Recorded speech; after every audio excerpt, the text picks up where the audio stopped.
Bonjour et bienvenue sur KTO et KTO Radio dans cette émission dédiée à la doctrine sociale de l'Église. Sophie Zoaralo, bonjour. Bonjour. Vous êtes docteur en théologie à l'Université catholique de Lille, titulaire de la chaire Jean Rodin, co-titulaire de la chaire d'écologie intégrale. Et avec nous aussi Christian Dubié, bonjour. Bonjour. Vous êtes président de la Société Saint-Vincent-de-Paul dans le Cher et l'Indre. Avec vous, nous avons déjà évoqué l'option préférentielle pour les pauvres, la destination universelle des biens, des principes qui sont au cœur de l'enseignement social chrétien. Mais pour qu'ils puissent s'appliquer, ces principes, l'Église invite à penser la société, à une organisation sociale qui va permettre ce développement intégral, ce soin apporté à tout l'homme et à tout homme. Sophie Zoaralo, cette invitation à penser des structures pour organiser la société, elle fait vraiment partie de la doctrine sociale. L'Église met des mots, invite à ça. Ah, évidemment, parce qu'il faut que ce principe soit concret, devienne concret, sinon on reste dans des belles intentions, rêve, etc. Et donc des structures qui doivent être mises au service du bien commun.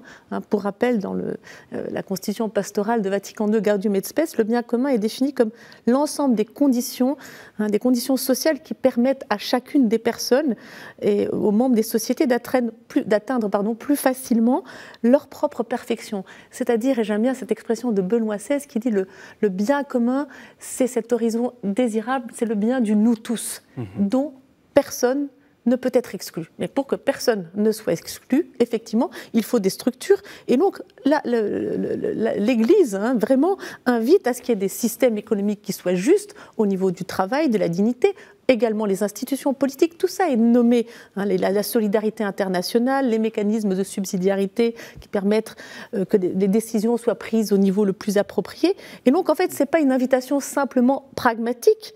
Elle découle aussi, cette invitation à ce qu'il y ait des structures, du fait que l'homme est vraiment fait pour la communion. Et donc avec des règles et des lois qui ont vocation à être au service de cette communion. Effectivement. Christian Dubié, c'est aussi à ce défi qu'a voulu répondre la Société Saint-Vincent-de-Paul dès sa création et puis ensuite dans son déploiement dans le temps. Je pense à une figure engagée à la Société Saint-Vincent-de-Paul, récemment canonisée, Pierre Giorgio Frassati. Très vite, lui-même, par exemple, avait pris un peu la défense, était engagé dans des associations d'action sociale pour défendre les ouvriers, notamment. Oui, alors il s'était décidé à faire une école des mines pour être proche des ouvriers. Mais c'est un personnage fabuleux qui a tout fait dans l'humilité complète. Les pauvres ont pu voir qui il était au moment de son enterrement. Personne ne savait qu'il appartenait à la famille du directeur de la Stampa, mais son propre père ne savait pas ce qu'il faisait. Il l'a découvert au moment de son enterrement, disant à sa fille, qui sont ces gens, pourquoi sont-ils là?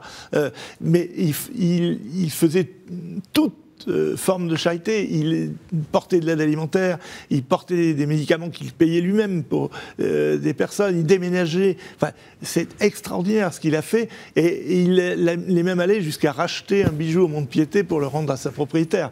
C'est extraordinaire. Une belle figure qui incarne bien ce que veut porter la Société Saint-Vincent. Beaucoup de conférences jeunes s'appellent Pierre Giorgio Frassati, et c'est très bien, c'est un beau modèle pour les jeunes. Sophie Zoaralo, dans la doctrine sociale de l'Église, on trouve une invitation à créer des associations, à prendre soin des corps intermédiaires, à créer des syndicats, par exemple, dans le monde de l'entreprise. De manière très concrète, et c'est tout à fait d'actualité.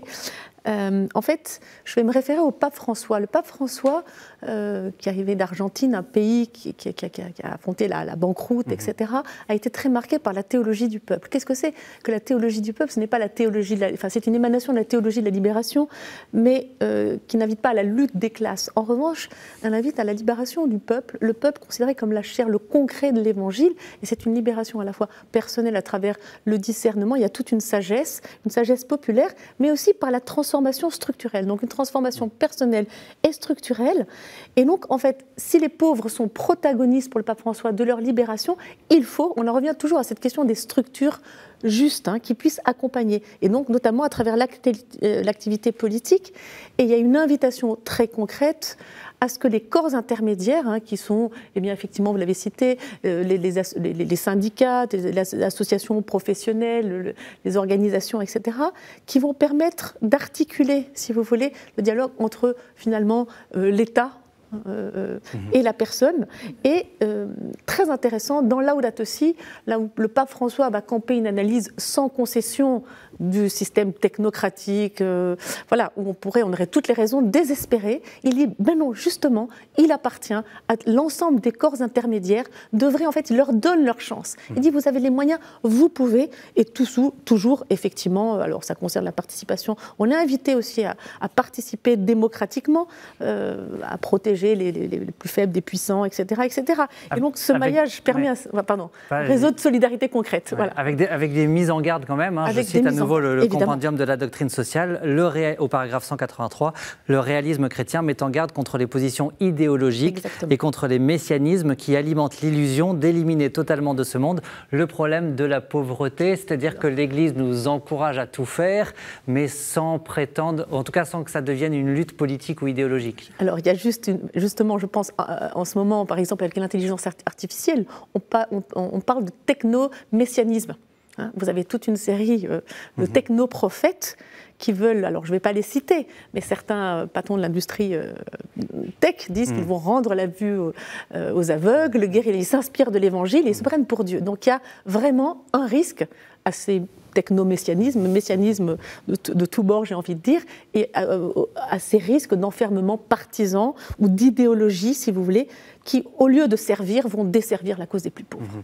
Christian Dubié, cette figure de Frédéric Ozanam, que vous connaissez bien, il avait aussi anticipé un certain nombre de structures, des réformes aussi qui sont venues bien plus tard et qui s'inscrivaient justement dans ces lois à imaginer pour protéger les plus faibles dans la société. Non seulement imaginer, mais il a écrit. Oui, alors il faut voir que Ozanam a fait un parcours très rapide de la pauvreté qui était ce qu'il faisait au début de la Société de Saint-Vincent-de-Paul, à une pensée sociale qui est très en avance sur la pensée sociale de l'Église. Quel exemple il donnait très concrètement de réformes qu'il fallait faire et qui sont venues bien après, par exemple? Il donne, dans un cours de droit commercial 1839, il parle du salaire minimum, il parle de la retraite, il parle de l'assurance chômage, de l'assurance maladie, et il va même jusqu'à parler de ce qu'on appellera plus tard l'intéressement des travailleurs aux bénéfices de l'entreprise qui viendront 120 ans plus tard. Hein. Donc, il a été assez visionnaire sur certaines réformes qui sont venues. Oui, tout à fait. Il en a parlé au moment de 1848. Il parle des syndicats. Il se prononce pour les syndicats qui seront rendus possibles en 1884. Donc c'est bien après. Hein. Rerum Novarum, c'est 1891.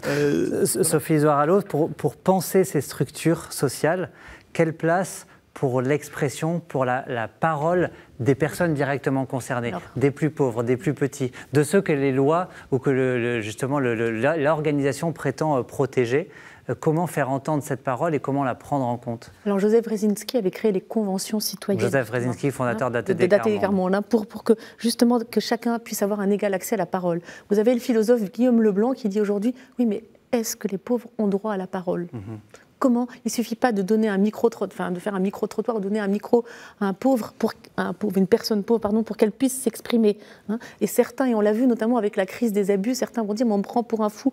Hein, je ne veux pas parler car on va me prendre pour un fou, on va me juger avec vos critères. Donc derrière aussi, il y a un enjeu. Est-ce que, aujourd'hui, tout le travail social, etc., c'est ramener les pauvres dans nos propres critères. Hein, ils sont dehors, comment les mettre dedans? Mais comment aussi pourrait-on articuler des politiques qui vont partir de la sagesse des plus pauvres? Je citais le pape François à travers la théologie du peuple. Hein, c'est-à-dire comment est-ce qu'on peut non pas écouter les pauvres par un simple surcroît d'humanité, hein, on fait le bien, mais travailler à partir d'une logique inversée. Hein. Ça veut dire que qu'est-ce qui fait qu'aujourd'hui, par exemple, on peut être un enfant et jouer si on est à Gaza, par exemple. Le pape Léon, dès les premières heures de son pontificat, quand il a parlé de doctrine sociale, il a dit « Je vous exhorte, je vous demande de donner la parole aux plus pauvres ». Comment ça peut se faire concrètement aujourd'hui? Comment ça se fait concrètement? Porteurs d'une révélation particulière. Alors vous avez des tas d'associations, hein. Vous en avez parlé à travers l'œuvre de Saint-Vincent de Paul, mais aussi Caritas. Je travaille notamment dans la chaire Rodin avec l'ancienne présidente du Secours catholique, Véronique Devise, qui a toute une expérience. Vous avez aussi, par exemple, les facultés, une autre chaire Rodin, aux facultés Loyola, qui vont travailler la parole des plus pauvres à travers le partage d'évangiles. Et donc, on crée une œuvre commune. Je trouve ça vraiment magnifique parce que, en fait, les pauvres sont dépositaires d'un savoir. C'est ce que vous vivez, vous en faites l'expérience à la Société Saint-Vincent de Paul, Christian Dubié. Les partages d'évangiles, on en fait. Nous, ça fait très longtemps qu'on essaie de faire participer les pauvres. C'est pas toujours évident du tout, mais on le fait. On a fait, lors de notre retraite nationale il y a 2 ans, on avait invité des personnes en précarité. On a par exemple des ateliers peinture où on fait participer. On essaie de leur faire révéler leur talent. Hein. Mais vous faites l'expérience de l'importance d'écouter cette parole bien sûr. pour penser les organisations, les structures que la société doit imaginer. Je le crois. Et depuis des années, oui. Parce qu'on est vraiment dans une société dont les structures sont fondées sur la survalorisation de l'autonomie de la personne, hyper performante, etc. Qu'est-ce que ça voudrait dire des structures qui prennent en compte et qui sont fondées, au contraire, sur la vulnérabilité. La vulnérabilité, ça fait partie de notre condition humaine. Hein. Et dans des entreprises, etc., je travaille sur le leadership des personnes. Qu'est-ce que c'est qu'un leader vulnérable? Et comment, justement, les pauvres peuvent nous enseigner à partir de cette vulnérabilité qui est notre condition, finalement, à tous. Pour mieux apprendre à la prendre en compte. À la prendre en compte, parce qu'ils sont conduits à une sorte de syncrétisme vital, hein, pour trouver des marges de manœuvre pour survivre. Et je crois que les temps sont graves et je pense qu'on a vraiment intérêt à ouvrir nos oreilles et dans l'expérience, écouter. Merci beaucoup de nous avoir invités à vivre cette doctrine sociale de l'Église par l'écoute des personnes plus en situation de fragilité. Sophie Isoire-Allo, je rappelle que vous êtes docteur en théologie à l'Université catholique de Lille. Christian Dubié, président de la Société Saint-Vincent de Paul dans le Cher et l'Indre. Merci de nous avoir éclairés sur ce sujet de l'option préférentielle pour les pauvres, la doctrine, la destination universelle des biens, l'organisation sociale aussi que ça réclame. Je propose un petit conseil de lecture. Cette fois, c'est dans le catéchisme de l'Église catholique. Il y a tout un commentaire sur le 7e commandement, tu ne voleras pas, et qui revient sur beaucoup de sujets que nous avons évoqués, avec la justice sociale, la destination universelle des biens, la doctrine sociale. Voilà le commentaire du 7e commandement dans le catéchisme de l'Église catholique. Et puis, on peut bien sûr se retrouver sur ktotv.com et ktoradio.com pour réécouter et partager cette émission. Merci pour votre fidélité. À bientôt.